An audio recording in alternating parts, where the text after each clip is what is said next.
사도는 이 삽입 구절들을 통해 우선적으로 정죄 의식을 느끼는 사람들에게 위안을 주며 기준이 너무 높은 수준이라고 느끼는 사람들을 격려했습니다. 그러고 나서 그는 앞에서부터 설명해 오던 내용을 계속해 나가기 전에 예수 그리스도 안에서 받은 고상한 소명과 꼭 지켜야 되는 중요한 일에 대해 자꾸 변명하고자 하는 핑곗거리들을 없애려는 시도를 했습니다. 요한은 여기에서 멈추어 서서 여러분은 그것이 도저히 지키기 불가능하고 소망이 없는 것이라고 여기는가? 내가 요청하는 내용이 일반 그리스도인으로서는 엄두도 내기 힘든 과장된 것이라고 보는가? 여러분은 내가 말한 내용이 수도원에 들어가 일평생 다른 아무것도 하지 않고 종교적 삶만 살려는 사람들에게나 가능한 것이지 사업에 종사하고 종교 외에 다른 일에 종사하는 사람들에게는 전혀 불가능한 것이라고 생각하는가? 만일 그런 느낌을 가졌다면 내가 확실하게 말할 수 있는 것은 여러분은 아직 기독교의 본질이 되는 교리를 이해하지 못했다는 것이다. 여러분은 아주 잘못된 방식으로 이 교리를 이해하고 있다. 분명히 기독교 믿음의 기본이 되는 요소들 중 어느 부분인가 잘못 이해하고 있는 것임에 틀림없다. 따라서 더 이상 무리하면서까지 계속해 말할 수 없다. 나는 여러분이 가장 근본이 되며 기초가 되는 내용에 대해 확실하게 동의한다는 사실이 완전히 확인되기 전까지는 이 이상의 권면을 하지 않으려고 한다. 기초가 잘못된 곳에 계속 쌓아 올리기만 하는 것은 아무 유익이 없는 일이기 때문이다. 마틴 로이드 존스가 전합니다. 설교 제목: 자녀들, 청년들, 아비들.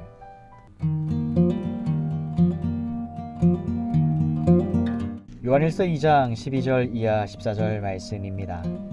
자녀들아, 내가 너희에게 쓰는 것은 너희 죄가 그의 이름으로 말미암아 사함을 받았으며, 아비들아, 내가 너희에게 쓰는 것은 너희가 태초부터 계신 이를 알았으며, 청년들아, 내가 너희에게 쓰는 것은 너희가 악한 자를 이기었음이라.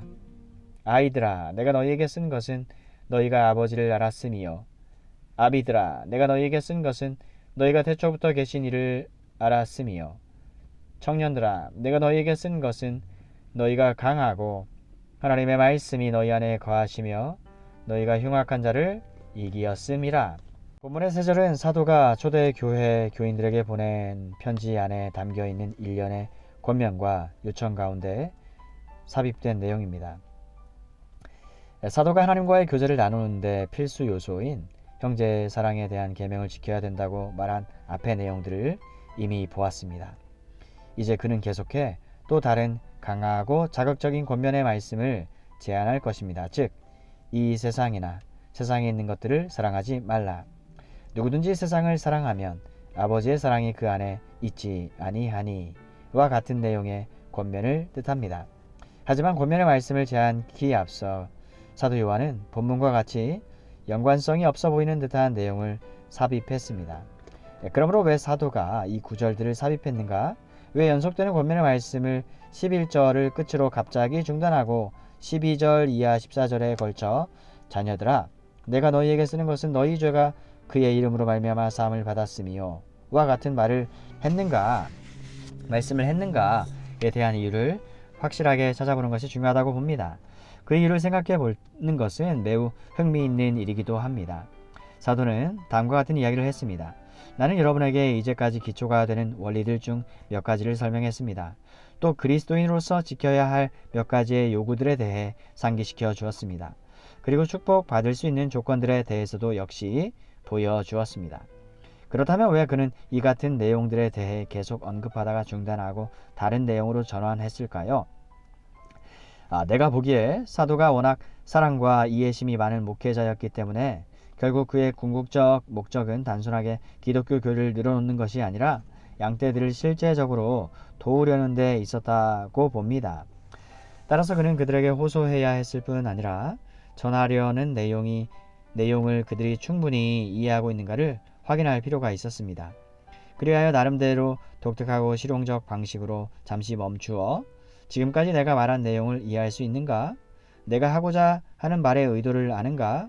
이제 여러분에게 호소하고 권면하던 모든 것의 기초가 되는 내용에 대해 다시 한번 언급하고자 한다라고 말하는 것입니다. 이런 식으로 삽입 구절들에 대해 이해할 수 있다고 봅니다. 여기서 사도 요한은 세 가지에 대해 말했습니다. 첫 번째로 그는 그들을 안위해 주기를 원하고 있습니다. 여태까지 그는 매우 강하고 엄한 교리에 대해 설명해 왔습니다. 계명을 지켜야만 하고 형제들을 사랑해야만 하는 엄한 요청들을 해오던 그는 스스로에게 어쩌면 이들이 이제까지의 내용을 통해 상심하고 낙심해 있을지도 모르겠다. 이들이 혹시 지키기 어려운 너무 높은 수준의 기준 때문에 당황해 하는 것은 아닌가. 여태까지의 내용으로 정죄받은 죄인들이라는 느낌을 받고 자신에게 전혀 소망이 없다고 생각하면 어떻게 하는가. 이제 잠시 멈추어 그들에게 위로의 말을 하고 나서 계속해야겠다 라고 속삭이는 듯이 보입니다. 두 번째로 사도는 그들을 격려해 주고 싶어 한다는 것을 볼 수 있습니다. 그는 그들에게 여러분에게 내가 요청한 권면과 명령은 여러분이 이제까지 알고 있던 다른 것들과 전혀 다른 별개의 것들이라고 생각하지 않아도 된다. 지금까지 내가 말한 내용은 이미 여러분에게 간단하게 말했던 기본 교리들에 근거해 이야기했을 뿐이다 라고 말하고 있습니다. 우리가 그리스도인의 삶에서 도덕적이고 윤리적인 기준을 제시받았을 때 이런 것들이 기독교 교리의 관점에서 지킬 수 있는 충분한 가능성이 있는 것이라는 언질이 없다면 이것보다 더 우리를 낙담케 하는 것은 이 세상에 없을 것입니다. 그러나 감사한 것은 신약성경은 그리스도인의 삶을 사는 데 필수적인 것들에 대해 언급하지 않는 한 그 어떤 것도 결코 요구하지 않습니다. 그러므로 요한은 그들에게 격려하기 위해 이렇게 쓰고 있습니다. 세 번째로 사도는 하나님의 돌보심이라는 관점에 근거해 볼 때 그리스도인의 삶에는 실패는 용납될 수 없는 것이라는 사실을 보여주려는 것입니다. 다시 말해서 어떤 사람이 형제를 사랑하라고 말하는 것은 아주 쉬운 것이다. 하나님의 계명들을 지켜야만 한다고 말하는 것은 아주 간단한 일이다. 하지만 당신이 여러 그리스도인을 잘 지켜본다면 아무도 이런 것을 지키는 사람이 한 사람도 없을 것이다 라고 말할 때 사도 요한은 하지만 내가 여러분에게 제시한 교리에 근거해 보면 실패는 용납될 수 없다 라고 대답하는 것입니다. 사도는 이 삽입 구절들을 통해 우선적으로 정죄의식을 느끼는 사람들에게 위안을 주며 기준이 너무 높은 수준이라고 느끼는 사람들을 격려했습니다. 그러고 나서 그는 앞에서부터 설명해 오던 내용을 계속해 나가기 전에 예수 그리스도 안에서 받은 고상한 소명과 꼭 지켜야 되는 중요한 일에 대해 자꾸 변명하고자 하는 핑곗거리들을 없애려는 시도를 했습니다. 요한은 여기에서 멈추어 서서 여러분은 그것이 도저히 지키기 불가능하고 소망이 없는 것이라고 여기는가? 내가 요청하는 내용이 일반 그리스도인으로서는 엄두도 내기 힘든 과장된 것이라고 보는가? 여러분은 내가 말한 내용이 수도원에 들어가 일평생 다른 아무것도 하지 않고 종교적 삶만 살려는 사람들에게나 가능한 것이지 사업에 종사하고 종교 외에 다른 일에 종사하는 사람들에게는 전혀 불가능한 것이라고 생각하는가? 만일 그런 느낌을 가졌다면 내가 확실하게 말할 수 있는 것은 여러분은 아직 기독교의 본질이 되는 교리를 이해하지 못했다는 것이다. 여러분은 아주 잘못된 방식으로 이 교리를 이해하고 있다. 분명히 기독교 믿음의 기본이 되는 요소들 중 어느 부분인가 잘못 이해하고 있는 것임에 틀림없다. 따라서 더 이상 무리하면서까지 계속해 말할 수 없다.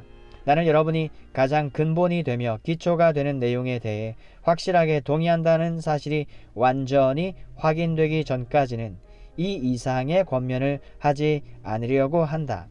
기초가 잘못된 곳에 계속 쌓아 올리기만 하는 것은 아무 유익이 없는 일이기 때문이다 라고 말하고 있습니다. 이와 같은 식으로 그는 계속해 말하고 있습니다.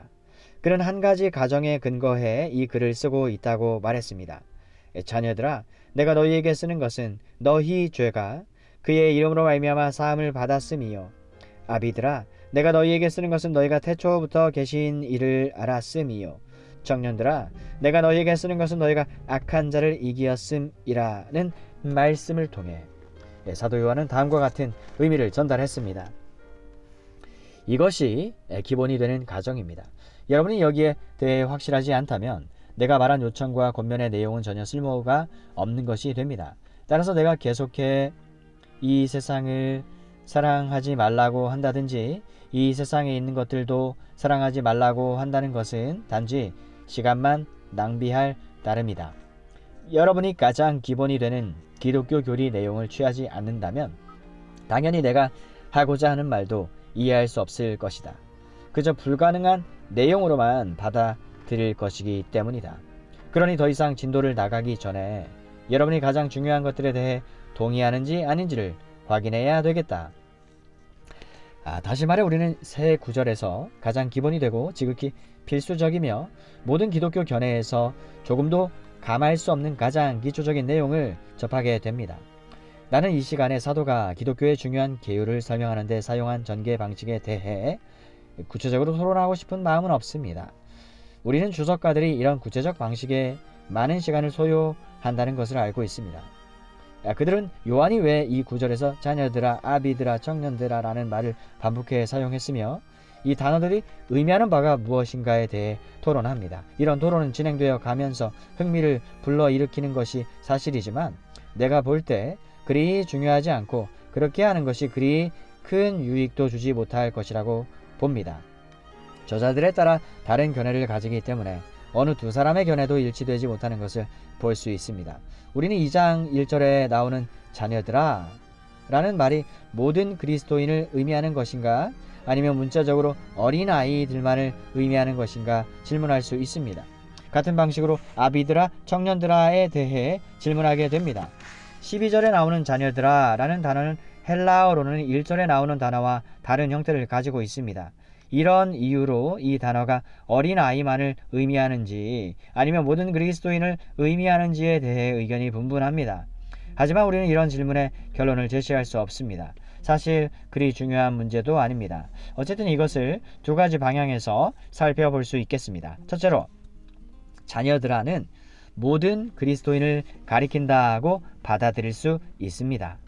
사도는 2장 1절에서 나의 자녀들아 내가 이것을 너희에게 씀은 너희로 죄를 범하지 않게 하려 함이라고 기록했는데 여기서 나의 자녀들이라는 단어는 모든 사람을 포함시켜 사용한 것이라고 볼 수 있습니다. 노인의 위치에서 제자들과 그를 따르는 사람들에게 애정을 보여주는 단어로 받아들일 수도 있다는 말입니다. 틀린 주장이 아니라고 생각합니다. 둘째로 모든 그리스도인을 크게 두 부류로 나눌 수 있는데 그것은 아비들과 청년들이라는 주장입니다. 사실 우리가 12절 13절을 살펴보면 자녀들과 아비들과 청년들로 나누기 때문에 세 부류로 나누어지게 됩니다. 여기에 대해 그들은 만일 사도가 이같이 세 부류로 나누고자 했다면 왜 자녀들아 라고 한 후에 곧장 청년들아 라고 하지 않고 아비들아를 넣었느냐 질문합니다. 왜냐하면 자녀들, 그 다음에 청년들, 그리고 아비들의 순서가 더 매끄럽기 때문입니다. 이것도 그다지 중요한 문제가 되지 않습니다. 진짜로 중요한 것은 사도가 그리스도인의 삶과 믿음에 관한 진리의 말씀을 모든 사람이 이해해야 한다는 것을 말하고 있습니다. 동시에 사도는 특정 연령층과 그들의 상태에 맞는 합당한 말씀을 하고 있다는 것입니다. 다시 말해 우리는 어린 자녀들만 죄사함을 받은 사실을 알아야 하는 것이 아니고 모든 그리스도인이 이 사실을 알아야 된다는 것입니다. 또한 아비들만 태초에 계신 이를 알아야 되는 것이 아니라 모든 그리스도인이 알아야 된다는 것입니다. 그리고 청년들만 악한 자를 이겨야 되는 것이 아니라 모든 그리스도인이 악한 자를 이겨야 된다는 말씀입니다.